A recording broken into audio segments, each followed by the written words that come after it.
sommes jeudi 24. Et qu'est-ce que vous avez trouvé dans les pages culture pour nous? Je lis des livres Ben et oui, en ce moment, bien je lis sûr. des BD surtout parce que le Et festival d'Angoulême, 45e, 46e 46e festival, et Rumiko Takahashi a obtenu le Grand Prix BD d'Angoulême. Alors, c'est une auteure de manga, sans doute l'une des plus lues, les plus adulées du monde. Bravo, on couronne une femme, ça n'arrive pas si souvent à Angoulême, c'est la deuxième fois. La première fois, c'était en l'an 2000. Sestac. Sestac, absolument. Florence Sestac. Bon, ça fait des pannes à Limoges, si je me souviens bien. ça fait écho à l'ère du temps, hein, puisque le monde de la BD a souvent été accusé de machisme. Alors, avec ce prix, bien, le manga, cette fois, on peut le dire, n'est plus un sous-genre. Hein. Il reste quand même deux questions. Takahashi va-t-elle venir recevoir son prix à Angoulême? Et deuxième question, présidera-t-elle le festival l'an prochain, en 2020 comme c'est l'usage? Et c'est pas gagné. C'est pas gagné parce que d'une part, le Japon, c'est loin. Et secondo, il y a une raison culturelle. C'est-à-dire que les Japonais préfèrent mettre en avant leur travail plutôt que leur personne, lirez-vous ce matin dans les journaux. Donc, à suivre, attendons. C'est très rare que les auteurs japonais viennent en France. Ouais. Alors, on reste à Angoulême avec le prix public, le prix Audace, le prix Patrimoine, le prix Jeunesse. Il y a tout un tas de prix, mais il y a aussi le prix Polar, le prix Fauve Polar SNCF. Alors, voici la sélection. Ville-Vermine, Gramercy Park. Voilà, je vous montre. Puis... Oh, Gramercy Park, c'est le mieux aussi. C'est remarquable. C'est remarquable. Ah, oui, on en avait parlé ici. Mais j'en ai trois autres dans la sélection. Kill My Mother, The Fix et Les Visées. Je rappelle que la SNCF donc, parraine ce prix. Là, vous avez un petit peu une idée de ce à quoi peut ressembler le dessin de ces différents auteurs.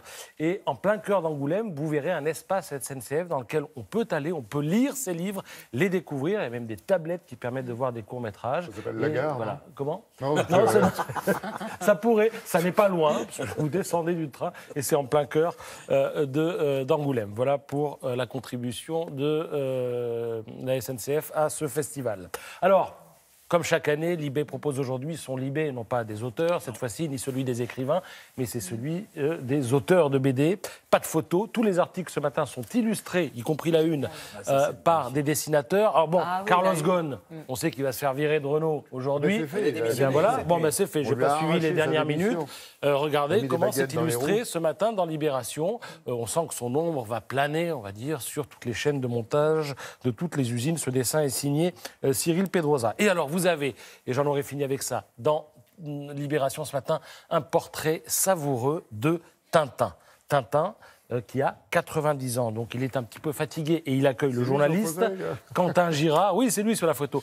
Quentin Girard, qui signe le papier, il l'accueille en lui disant « Excusez-moi, je m'excuse de ne pas me lever, je suis un petit peu fatigué, vous comprenez, à mon âge. Je n'ai malheureusement plus les moyens de me payer un majordome. Le trésor de Rackham le Rouge n'était pas éternel et puis le calcul de mes droits sur album n'a jamais été très favorable. » Et puis alors, vous avez un Tintin donc cassé, lui qu'on disait généreux, courageux, intrépide, altruiste, libéral, aujourd'hui est accusé de racisme, de colonialisme, d'être spéciste, etc., etc. Donc vous avez cet extrait remarquable et qui a une portée qui est plus que de la rigolade, quoi, dans Libé ce matin. Rigolo. Alors je cite, Tintin jure n'avoir été qu'un fidèle représentant de son époque, anticommuniste, admiratif du progrès scientifique, amoureux des révolutions sud-américaines selon les modes de l'époque. Aujourd'hui, nul doute que ce scout irait secourir les migrants en Méditerranée ou encore se battrait contre le réchauffement climatique. Peut-être même ferait-il son coming out, allez savoir. C'est injuste, dit-il, de me reprocher d'avoir été comme tout le monde.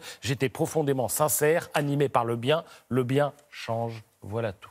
Merci beaucoup. Merci, Patrice. Milou est empaillé. Oui, ça fait longtemps.